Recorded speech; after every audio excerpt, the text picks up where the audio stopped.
Desde 1961 han pasado muchas cosas en el mundo. Unas se han ocultado, otras se han exagerado y muchas apenas se han debatido. Frente al pensamiento único, en el CAUM llevamos 50 años haciendo pensamiento crítico. Asóciate. Visita nuestra web caum.es. Club de Amigos de la UNESCO de Madrid. 50 años de historia, 50 años de debate.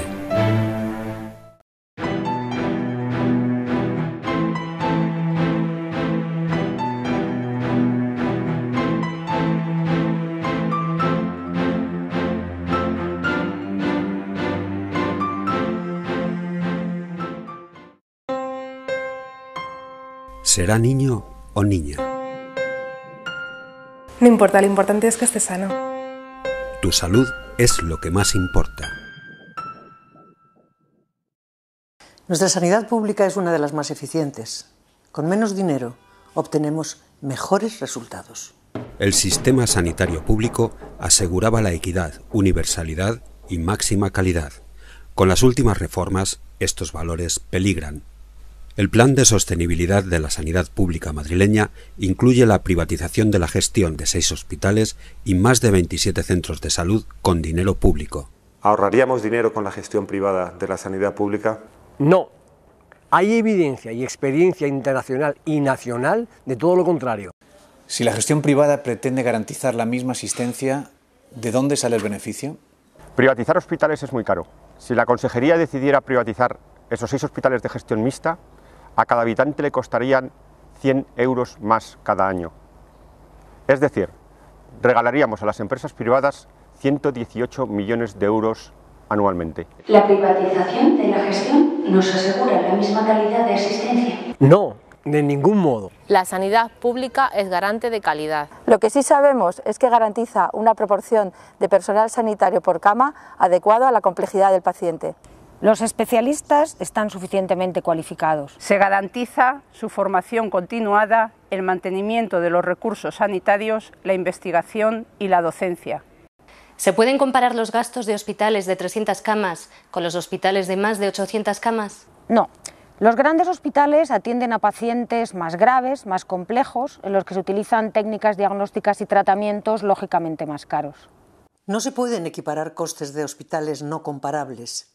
Y este error es el que sustenta los datos presentados en el plan propuesto por la Consejería de Sanidad. ¿Son todos los hospitales madrileños iguales, independientemente de su gestión? No son comparables. La complejidad de los pacientes atendidos es diferente. Sus patologías, sus tratamientos y sus seguimientos no son los mismos.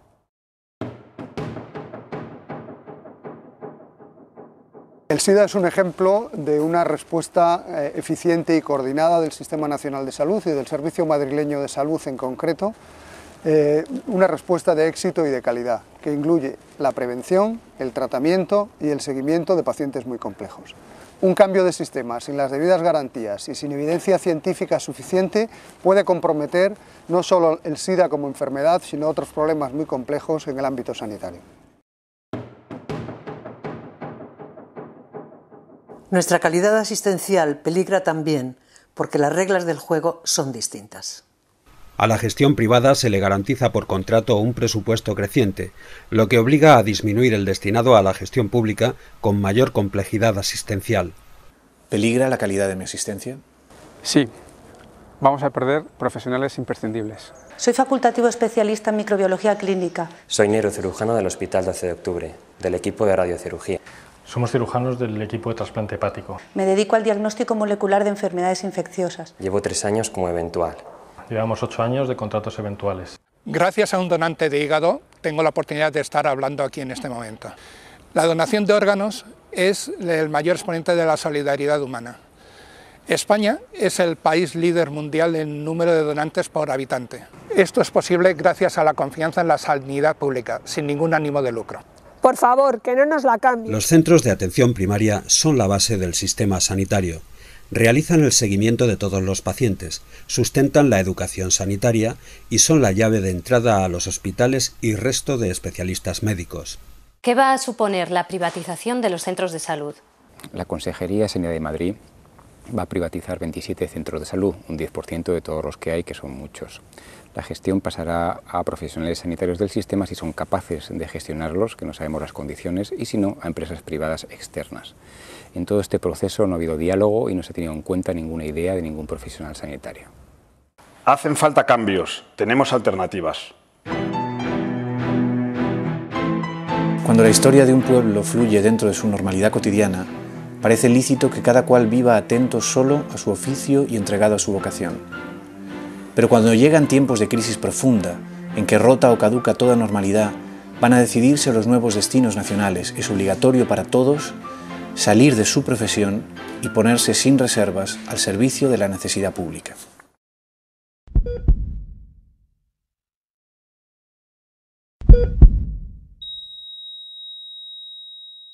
¡Sí se puede!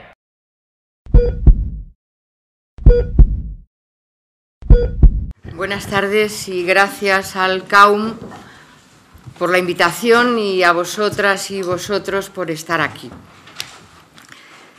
Cuando estaba viendo el vídeo me estaba dando cuenta de que voy a decir cosas que van a contradecir aspectos que ahí vienen. Pero bueno, en la contradicción está el movimiento y de la polémica, con la polémica avanzamos, ¿no?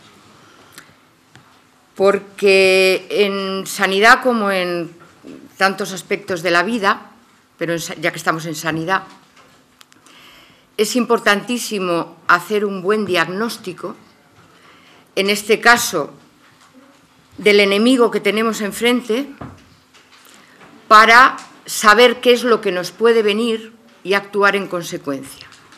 Porque también cualquier médico y cualquier persona sabe que si hay una enfermedad grave, y esta lo es, y no se atajan las causas y se dan tratamientos sintomáticos, no solamente no se trata adecuadamente la enfermedad, sino que los tratamientos sintomáticos pueden enmascarar la enfermedad y que aparezca de nuevo con más gravedad.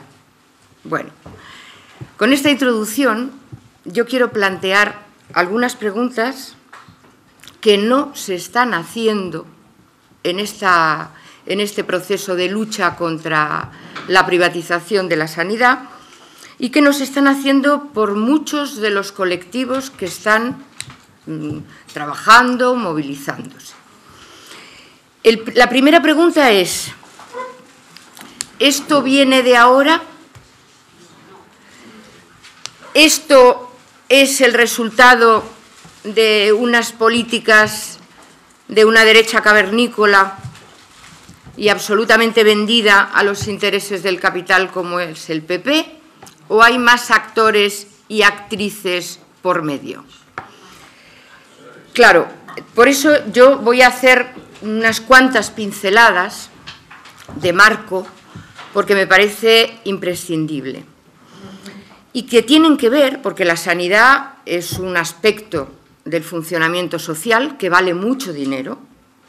El coste de toda la sanidad pública, de todo el Estado, en un año son algo más de 70.000 millones de euros y el coste anual de la sanidad madrileña, algo más de 7.000 millones de euros, son los presupuestos para 2013. Es decir, hay mucho dinero por medio y, por lo tanto, un aspecto como es la sanidad tiene mucho que ver con toda la dinámica de la sociedad capitalista en la que vivimos.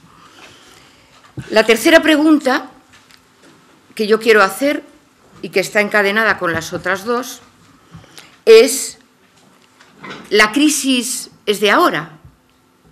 ¿Ha empezado con la crisis de Goldman Sachs y de Lehman Brothers con la quiebra en el año 2007, o el tema viene más lejos? Entonces me vais a permitir que haga unas cuantas pinceladas al asunto. La crisis empieza a principios de los años 70. Esta crisis general del sistema capitalista, la más grande que ha conocido la historia del capitalismo, empieza a principios de los años 70. Y es ahí donde, bueno, la crisis del petróleo juega algún papel, no digo yo que no, pero lo que empieza a disminuir brutalmente es la tasa de ganancia de las grandes empresas productivas en el mundo. Y ante una situación que se preveía ya entonces larga, el consenso de Washington que decía Teresa es una de sus concreciones, pero ya a principios de los años 70 empiezan a formularse las políticas neoliberales. Las políticas neoliberales, cuyos emblemas son Margaret Thatcher y Ronald Reagan, y que vienen a plantear la otra cara de la moneda de lo que dio en llamarse el estado del bienestar. Yo os pido, por favor, porque voy a decir cosas que no voy a tener tiempo de explicar en profundidad, y como va a haber debate, y hay temas que son de ahora mismo, si consideráis oportunos, los retoméis. Antes de las políticas neoliberales, el capitalismo se dio una fórmula que él mismo llamaba estado del bienestar. Estado del bienestar es una formulación del capital para llamar a un periodo de su historia. Y como siempre hace el capitalismo, como hizo Fukuyama después, siempre es el final de la historia. Ya iba a ser el bienestar para toda la vida.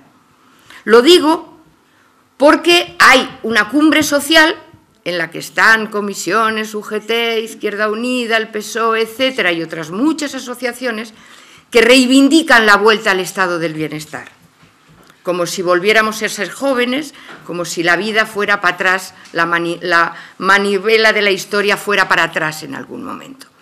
Pero claro, es importante saber que el estado del bienestar, como cualquier situación en la historia, depende del nivel de la lucha de clases. Y cuando empieza a formularse las políticas, que eran políticas de sistemas sociales públicos, de sanidad, de educación, de pensiones, de viviendas sociales, fue después de la Segunda Guerra Mundial, cuando los pueblos del centro y el norte de Europa derrotaron al fascismo con las armas en la mano, cuando estaba la Unión Soviética demostrando cómo un país pobre resuelve los principales problemas de su pueblo en muy poco tiempo, y cuando el capital está en pleno auge. Un capital en pleno auge le interesa que el Estado devuelva la mano de obra enferma cuanto antes al sistema productivo, forme a los trabajadores el Estado, y la propia correlación de fuerzas en la lucha de clases hace que aparezcan, que el capital se vea obligado de alguna manera a crear todos esos sistemas de protección, con un elemento más importantísimo, que cuando se reivindica la vuelta del estado del bienestar no se dice. Ese bienestar era a costa de la intensificación de la explotación salvaje de las materias primas y de los pueblos de la periferia. Es decir, el bienestar del centro y del norte de Europa se hacía a costa de millones de muertos, de niños en África, en Asia y en América Latina. Bueno, lo que iba a durar toda la vida dura 30 años. Y como se acaba la época de crecimiento económico, se le da la vuelta a la tortilla. Y empiezan a formularse las políticas neoliberales, que fundamentalmente es eso: reducción de la fiscalidad a las grandes empresas y a la gran banca, déficit tendiendo a cero. Si tú reduces los ingresos y el déficit entre lo que se ingresa y lo que se gasta tiene que tender a cero, disminuye el gasto social, porque no disminuye el gasto armamentístico, no disminuye el gasto en la Casa Real, en la Iglesia Católica, y no disminuyen los gastos en represión, porque cuando al pueblo le quitan cosas hay que aumentar los gastos en represión, como este año. Los gastos en material antidisturbios del Ministerio del Interior han aumentado en un 1800%. Las políticas neoliberales son también privatizaciones en masa, desregulación laboral y disminución de todas las prestaciones sociales. El experimento se hace como hace el capitalismo los experimentos, a sangre y fuego. El primer experimento fue el Chile de Allende y todas las dictaduras militares en el cono sur. donde se eliminaron los sistemas de protección social de un plumazo, derechos de los trabajadores, a cambio de asesinar a decenas de miles de líderes obreros, sindicales de la izquierda. Ese fue el primer experimento, esa fue la escuela de Chicago puesta en escena. El siguiente paso fue en Europa, también plumazo gordo, huelga de los mineros a principios de los años 80 en Gran Bretaña. Una huelga que era una huelga que debía haber sido de toda la clase obrera, porque era para quitar derechos, desregular, disminuir salarios, aumentar jornada de trabajo. Era la puesta en escena. Los mineros se quedaron solos, como bien habéis visto en las películas de Ken Loach. No hubo ninguna huelga general en Gran Bretaña y menos una huelga general en otros países de la Unión Europea. Ni siquiera caja de resistencia y los mineros se rindieron por hambre. El capital continúa su tarea. Un capital en crisis quiere decir que los productos, las mercancías, tienen dificultades para venderse, para realizarse. Y las privatizaciones de empresas públicas, que hasta entonces estaban en manos públicas, son aquellas que producían bienes y servicios de primera necesidad. La energía, el agua, la luz, la banca pública, los transportes, las comunicaciones, la industria pesada. Es decir, producen bienes de primera necesidad, es decir, que las gentes estamos obligados a comprar. Es decir, se venden a precio de saldo grandes negocios. No hay que decir Telefónica, Iberdrola, Endesa, Repsol, Iberia, Argentaria. Eso lo tenemos bien cerca. Es decir, negocio seguro. Tú vendes algo que la gente no es libre para comprar o no. Una persona puede ser libre para comprar o no un abrigo de pieles, pero para comprar luz o para comprar agua, hombre, hay gente que ya no puede pagar el agua y la luz, pero en una familia es de lo último que dejas de comprar. No era suficiente porque la crisis continuaba y el gran objetivo eran los servicios sociales públicos, la sanidad, la educación, los servicios de atención a las personas. Esto ocurre. Importantísimo también que tengamos, yo creo que nunca vamos a entender ningún fenómeno complejo como es este si no lo vemos en su desarrollo y en sus relaciones. Eso es el análisis científico y nosotros tenemos la obligación y la necesidad de hacer diagnósticos correctos de lo que tenemos encima de la mesa. Entonces, ese proceso de formulación de las políticas neoliberales se dio en plena transición española. Y claro, había que esperar un poco, porque claro, un sistema que ahora estamos viendo lo que está dando de sí, si no se legitima, es decir, si se empiezan a privatizar los hospitales, etcétera, que habían sido producto de la lucha de la clase obrera en los últimos años de la dictadura, la supuesta democracia iba a quedar bastante mal parada a los ojos de la gente. Por lo tanto, ese proceso se retrasó aquí. No tengo tiempo de explicar que la Ley General de Sanidad del 86, con el PSOE, en lugar de ser el principio de algo, fue el final de un proceso de crecimiento del sistema sanitario, con la reforma de la atención primaria, etcétera. En el año 1991, gobernando el PSOE con mayoría absoluta, las presiones del gran capital por echar la garra al presupuesto de sanidad se concretan en un informe que se vota en sede parlamentaria, que debía decir cómo se reformaba y se modernizaba la sanidad. Ese informe se encarga por parte del PSOE a un banquero, a franquista, a Fernando Abril Martorell, vicepresidente del Banco Central Hispano y dueño de una empresa de cementos. Este hombre, lógicamente, hace lo que hace un banquero. Si hay listas de espera, se hace que la gente pague y dejará de haber listas de espera. Y, sobre todo, se prepara un sistema complejo como es el sistema sanitario para hacerle trozos y ponerle precio, porque no se trataba ni se podía vender el Insalud, todavía no había transferencias a las comunidades autónomas, al Banco de Santander o al Corte Inglés. Entonces, en ese momento, el informe Abril-Martorell se realiza. Está escrito cómo se formaron las comisiones, la industria farmacéutica, el Colegio de Médicos, las aseguradoras privadas, la gran banca, las grandes empresas. Y esas son las que formulan las recomendaciones. Hubo un lío muy grande entonces, si alguien se acuerda, porque se amenazó hasta con una huelga general, con huelgas de hambre por parte de los jubilados y pensionistas. Fijar qué tiempos entonces, lucha de clases, si se ponía el copago a los medicamentos. Y se empieza con lo más importante. Año 1991, el PSOE ejecuta las líneas generales del informe Abril-Martorell. La más importante, la separación entre la financiación textual, siempre pública, siempre el dinero sale de nuestros bolsillos, y la gestión y la prestación de servicios que puede ser pública o privada.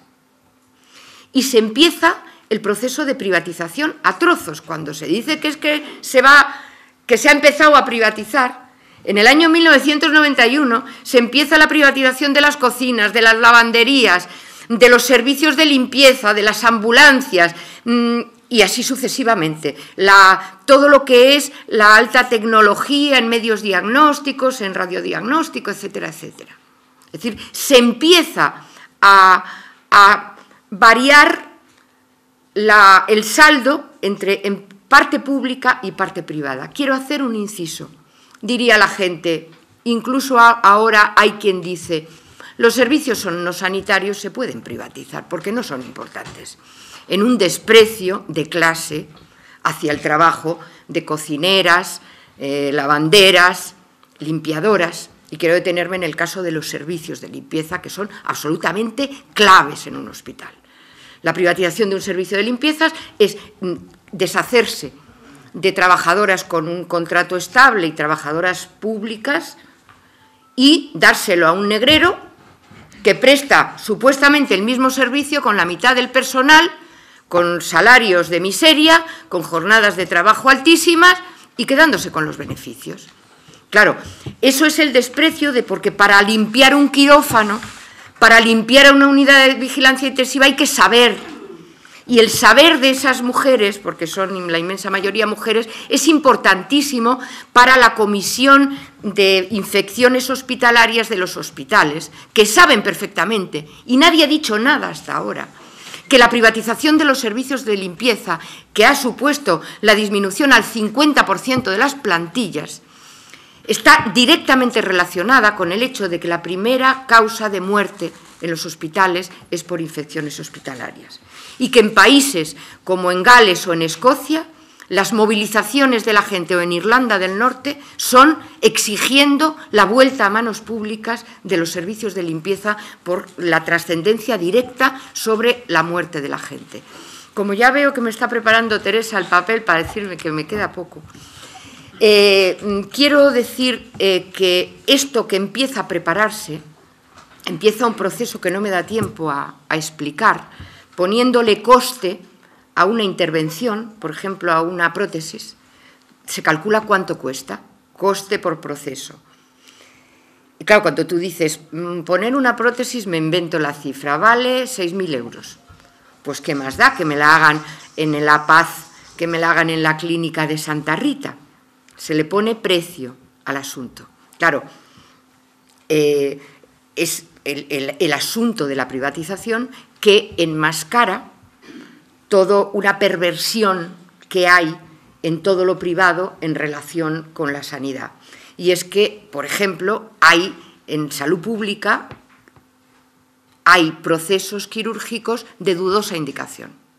Eso que mosquea bastante solamente el nombrecito, y es un nombre técnico, es decir, no me lo he inventado yo.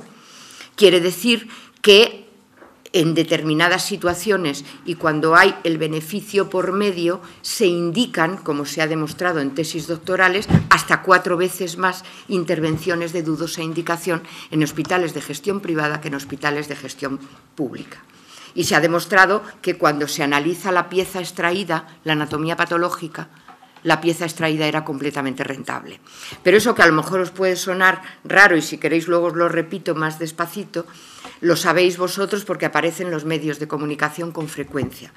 El hecho de que en la sanidad privada se hagan muchas más cesáreas que partos naturales, partos fisiológicos sin cesárea. La única razón no es que la gente con partos complejos vaya a la sanidad privada, es justo al revés. Cuando tú tienes problemas ya sabes que tienes que ir a la sanidad pública, sino que como se cobra más por cesárea que por parto normal, se hacen muchas más cesáreas en los hospitales de gestión privada. Y además hay otro hecho importantísimo, y es que el 97% de los partos son normales. Es decir, las mujeres podíamos parir en nuestras casas como en nuestras abuelas si tuviéramos la seguridad de que somos el 97% de los partos sin complicaciones. Pero no sabemos. El 3% no sabe si te va a tocar. Y en un parto te juegas la vida tuya y la de tu hijo en muy poquito tiempo. Imaginaros las clínicas privadas lujosas, bonitas, con mármoles y con flores y con televisión de plasma. Les es rentable tener una UBI para neonatos, tener un neonatólogo, un pediatra con presencia para el 3%, cuando el 97% se va encantado a su casa de lo bien que le han atendido en un hospital, porque le podían haber atendido igual en un hotel. No es rentable. Lo que se hace es llevar al niño con problemas al hospital público correspondiente con parálisis cerebrales, que las parálisis cerebrales, o la muerte a veces, tienen que ver con partos mal atendidos, con falta de oxígeno en el cerebro de la criatura. El siguiente paso es la introducción directa, que hasta entonces no permitía la Ley General de Sanidad, de las empresas privadas de todo tipo, bancos, empresas constructoras, aseguradoras de todo tipo, en la gestión de centros de salud, de hospitales y de centros sociosanitarios. Corría el año 1997 y el PP acababa de ganar las elecciones por primera vez con Aznar, en minoría, es decir, no tenía votos suficientes en el Parlamento para sacar adelante esta ley.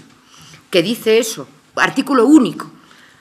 Si hubiera aquí algunos compañeros dirían, no, es que la ley esa es que no la entiende nadie. Hombre, la gente no es tonta.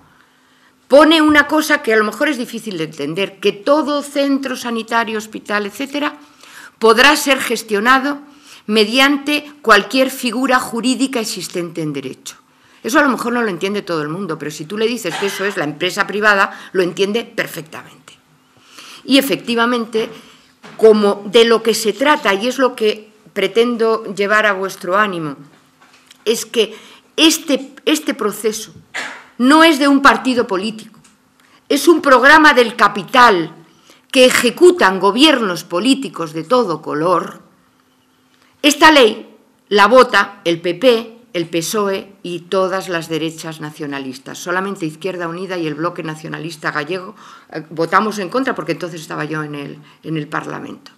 Claro, más todavía, al día siguiente, y está la cita en un artículo mío que ha hecho el CAUM, hay un comunicado de prensa que a mí me dolió en el alma porque venía de Comisiones Obreras, de la Federación de Sanidad de Comisiones Obreras. Está el enlace y está escaneado en la cita, en la cual decía que Comisiones Obreras se alegraba del alto grado de consenso parlamentario logrado por una ley clave para la modernización del sistema sanitario. Es decir, empezaba a rodar esta historia con un amplio respaldo detrás. Ya me parece que voy teniendo que terminar. Sí, bueno, voy a plantear,